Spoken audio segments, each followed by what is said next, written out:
dengan penelitian yang saudara lakukan ya. Pada saat saudara melakukan penelitian terhadap Ricky Rizal, ini secara umum saya pernah membaca adanya kalau pemeriksaan terhadap kasus-kasus melakukan dengan metode psikologi forensik itu ada coaching the witness. Jadi ada teknik-teknik yang dilakukan kontranya yang memang melatih seseorang untuk mengelabui psikolog-psikolog. Dan itu mungkin teknik di jurnal-jurnal di Scopus banyak ya itu tentang itu. Nah, bisa dijelaskan? Ya, memang betul Bapak Jaksa bahwa ini juga salah satu hal yang artinya kemudian radar ini kami naikkan gitu ya dalam pemeriksaan sejauh mana kemudian kita melihat bahwa ada kemungkinan yang bersangkutan menyampaikan keterangan ini karena coaching seperti itu. Dilatih maksudnya. Dilatih atau kemudian ada semacam suatu mungkin skenario lah katakanlah kita pakai. Nah, yang pada Bapak saudara Ricky ini juga menarik. Artinya kami bertemu dengan yang bersangkutan dalam bisa dikatakan dua babak yang berbeda, kira-kira begitu. Nah, memang kemudian tadi kami juga pakai indikator yang tadi keterangan misalnya verifikasi atau kemudian kekayaan dari detail gitu ya. Kepada babak pertama misalnya ketika ditanya pada saat tanggal 7 ada apa misalnya oh ya tidak ada apa-apa, oh ya hanya bakso saja misalnya begitu ya. Atau mungkin bisa karena waktunya terbatas. Ya. Ada probabilitas nggak bahwa ada dilatih atau di coach Ricky Rizal dan juga beberapa saksi-saksi lainnya untuk menyampaikan keterangan yang seragam?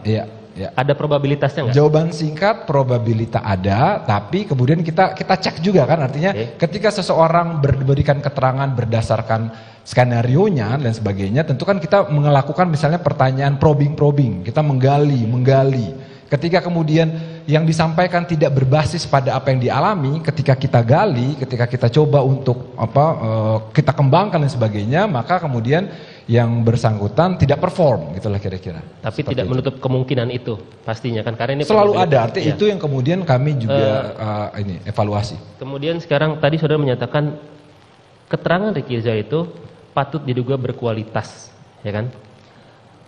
Ada gradasinya tidak untuk menilai bahwa ini tingkatannya apa sih? Kalau kami kan ini salah, ini benar, ini setengah benar, ini salah. Nah, masuk dalam kategori apa nih patut diduga berkualitas? Apakah ada lagi kualitas di atas itu atau di bawah itu?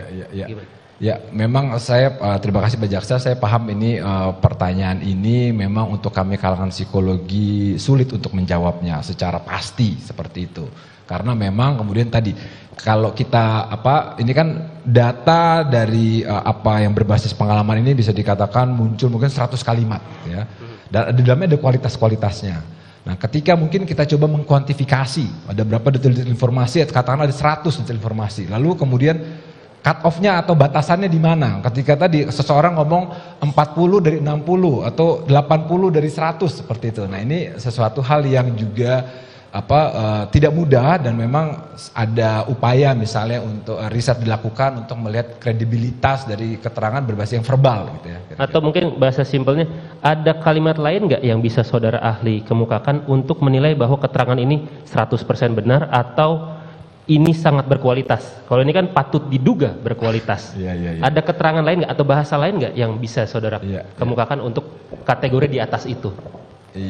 Kalau tidak ada katakan tidak. Tidak ada Pak, memang psikologi artinya kita tidak sulit. Ini bahasa umum 100% ya. Bukan 100%, maksudnya bahasa yang nilainya lebih tinggi dibanding patut diduga. Ya, artinya keterangan disampaikan mengenai. Nah, keterangan apa nih? Kan kita harus spesifik. Keterangan tentang adanya suatu peristiwa bla yang spesifik itu ini untuk berkualitas atau tidak gitu lah. Untuk yang tadi saudara menyatakan bahwa keterangan RR patut diduga berkualitas itu untuk keterangan apa?